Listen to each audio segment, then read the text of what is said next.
मैं डीसी शास्त्री किसान मजदूर जागृति मंच सह संयोजक आज यहाँ हैदराबाद बता रहे हैं।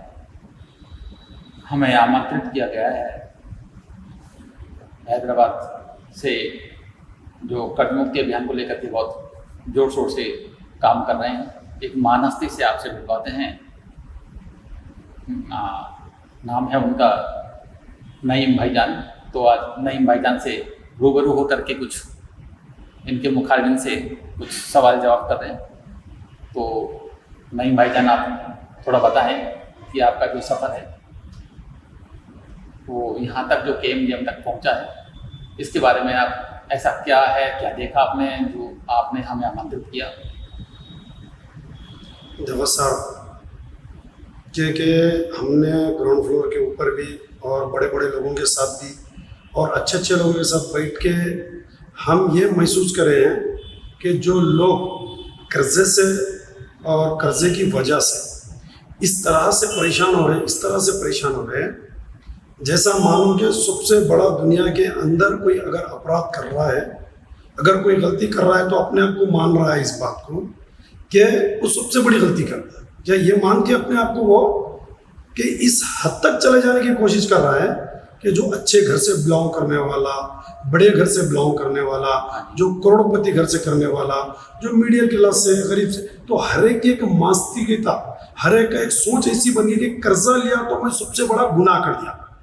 तब के वो गुनाह नहीं है, वो ज़रूरत है। लेकिन आज दुनिया ने उसको ऐसा बना दिया कि जो कर्जा लिया तो मान लो कि वो दुनिया में सबसे बड़ा गलती कर दिया। तो ऐसा तो है नहीं। फिर भी मैं आपको एक दो बातें बता देता हूँ कि मैं जो ये इस संस्था से इस वजह से जुड़ा, सारे सोशल वर्क करने वाले सब अपनी इज्जत कमाने के वास्ते, अपना रेपुटेशन कमाने के वास्ते, अपना एक मुकाम बनाने के वास्ते अच्छे काम करते हुए सोशल वर्क में जा रहे हैं। कोई कर्जदार के साथ में ठहरना नहीं चाह रहा। क्यों? कि अरे ये तो गलत आदमी है, डुबाने वाला आदमी है, बेईमान आदमी है, इसके साथ में ठहरा। तो लोग कौन क्या बोल रहे हैं मेरे को उससे कोई मतलब पड़ता नहीं। मेरा एक काम है, मैं एक इंसान की जान बचाना और इंसानियत को बचाना पे मैं यकीन मानता हूँ। क्या प्रॉब्लम्स आ सकते हैं, क्या परेशानी आ सकती है, क्योंकि कमाने वाला वही होता है, घर को चलाने वाले वही होता है। अक्सर देखने को मिलता है सर, कर्जा कौन लेता है? अक्सर देखने को मिलता है कर्जा कौन लेता है? कर्जा वही लेता है जो कमाने वाला होता है। ये पॉइंट की बात है ना। कौन लेता है कर्जा? कर्जा वही लेता है जो कमाने वाला है। जब कमाने वाला होता है, बस समझ रहे, कमाने वाला, जब कमाने वाला कर्जा लेगा, जो कर्जा देने वाला जो देगा 2 लाख देके 5 लाख वसूल करेगा, 5 लाख देके 10 लाख वसूल करेगा, 10 लाख देके फिर 20 लाख वसूल करेगा। तो जब वो कमाने वाला फिरते फिर घर चलाएगा, कर्जा पड़ेगा। ये करते करते अगर वो डिप्रेशन में चला जाएगा तो फिर घर की परिस्थिति क्या है, घर के हालात क्या होंगे? तो इसी ताल्लुक से, इसी रिलेटिव से मैं जब इस बात को मैं अपने से सोचते हुए जब इस कारवा को आगे लेके चला, इस बात को मैं महसूस करा कि ये डिप्रेशन में जा रहा है। और वो कर्जा लेने के बाद ना उसके सामने भाई आता है, ना बहन आती है, ना दोस्त आता है, ना रिश्तेदार, समझते कि बहुत बड़ा गुनाह कर दिया। बल्कि जाएंगे तो इसके साथ में ठहरेंगे तो कल के दिन मेरा कोई सपोर्ट नहीं देगा, कोई मेरा सर। ऐसा नहीं है।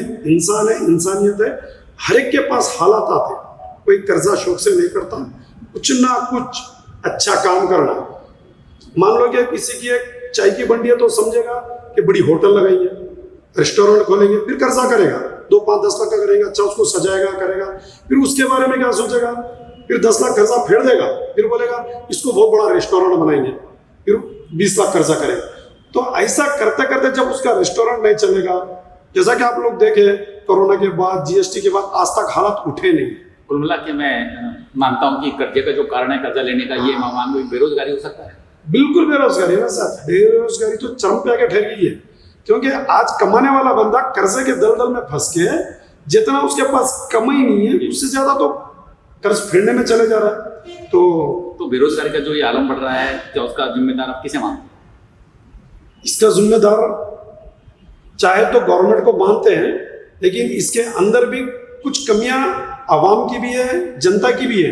क्योंकि जनता इतनी जागरूक नहीं है कि हमारा पैसा कहाँ इन्वेस्ट हो रहा, हमारी कमाई भी, हमारी हक हलाल की कमाई कहाँ इन्वेस्ट हो रही, कहाँ जा रही। इसका भी एक बहुत बड़ा रीज़न है। इसके ऊपर भी जनता को भी और हमको भी हमारा एक एक रुपया मेहनत का पैसा है, ये कहाँ जा रहा है, कौन से कॉर्पोरेट कंपनियां हैं जो ये हमारे जेब में हाथ डाल के छीन रही है।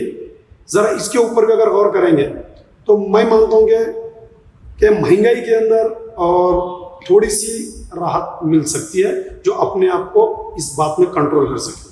आपको क्या लगता है कर्ज माफी क्या हो पाएगी, कर्ज माफी या फिर कर्ज मुक्ति?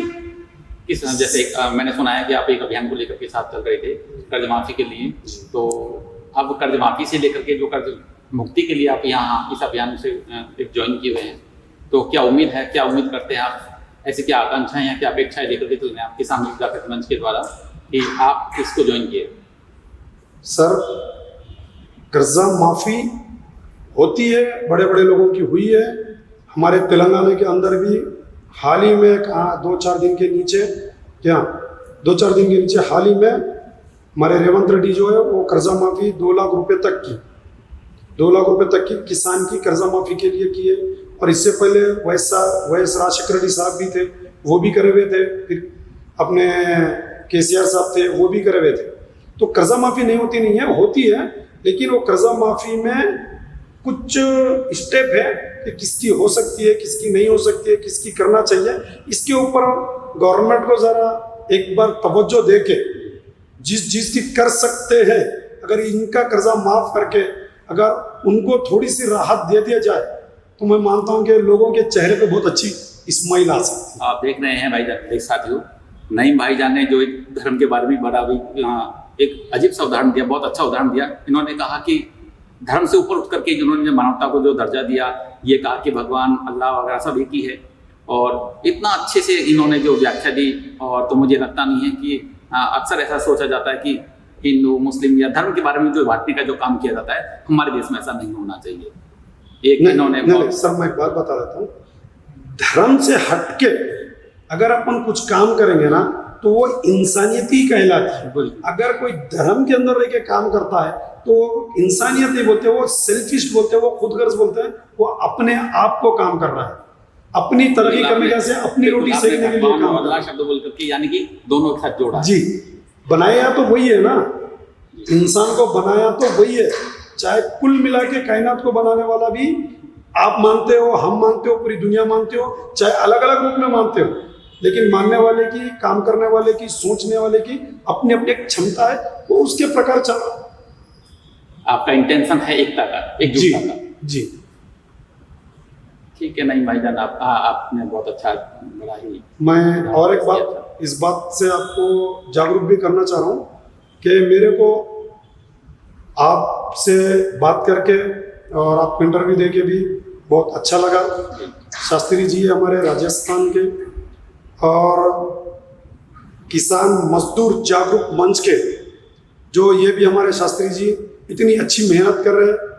और किसान जागृति मंच आज हम हैदराबाद के अंदर बुलाकर भी लोगों को राहत देने का और लोगों से राहत किस तरह से किसान मजदूर जागृति मंच से ले सकते, उसके बारे में बहुत सारा गाइडलाइंस भी दे सके। जैसा कि हमारे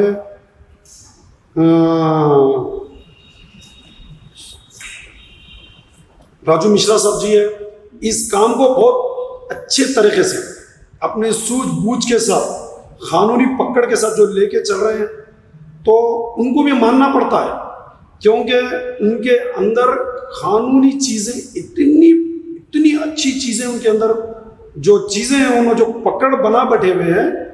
तो मैं मानता हूं कि इन्होंने कुछ लोगों को राहत दिलाई है, और इसी के चलते हुए तेलंगाना के कुछ लोगों को राहत देने के लिए हमने बुलाया है, मीटिंग भी करवाई है। तो इसी बात से हमारी बात ख़त्म करते हैं कि हो सकता आगे चल के राजू मिश्रा साहब ने भी हमारे लीगल टीम के साथ आके जो इधर मीटिंग की है, तो उन लोगों को भी राहत दे सकते, इस उम्मीद के साथ मैं अपनी बात को ख़त्म करता हूँ। विवरण। जय हिंद, जय भारत।